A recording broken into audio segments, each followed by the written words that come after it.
பைத்தியங்க single செஞ்சுட்டு இருக்குதுங்க. Come on come on 1 2 3 box box box பண்ணாலும் வேணும். இது போட்டுக்கிற சொக்கா நான் வாங்கி குத்துது, இது போட்டுக்கிற பேக் பேண்ட் நான் வாங்கி குத்துது, நீ போட்டுக்கிற பேக் கூட நான் வாங்கினது. வாங்கிக்கிட்ட அவங்கதான் எங்களை வேதனைய தள்ளிட்டாங்க. எனக்கு இங்க இருக்கவே பிடிக்கல மோனி. நிறைய கேர்ள்ஸா இருக்காங்க, மாதிரி அழகா இருக்கு. ஏய் உன்னை தெரியும்டா எனக்கு. என்னென்ன வேலைக்கு எப்படி எப்படி முடிய டைப்பா மாத்துவேன்னு எனக்கு தெரியும். இந்த பச்சை தண்ணி குடிச்சிட்டு பாயசம் சாப்பிட்ட பில்டப்லாம் நீ என்கிட்ட கொடுக்காது. நீ உள்ள கண்ணாடி போட்டு என்ன பண்ணிட்டு இருந்த நான் பார்த்துட்டு தான் இருந்தேன். கண்ணு பாரு, அங்க பாரு. சரிக்கு பாக்குறது காட்டுறேன். சரி காட்டு, சரிக்கு.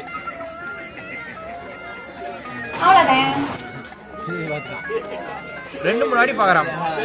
தங்கள் கூற வருவது எனக்கு கோவா கொஞ்சம் அன்கம்ஃபர்டபுளா இருக்கு. Because so many lot of girls. Uncomfortable எதால? மோனி எஸ் மோனி வந்ததால எனக்கு அன்கம்ஃபர்டபுளா இருக்கு. வேற ஒண்ணும் இல்ல.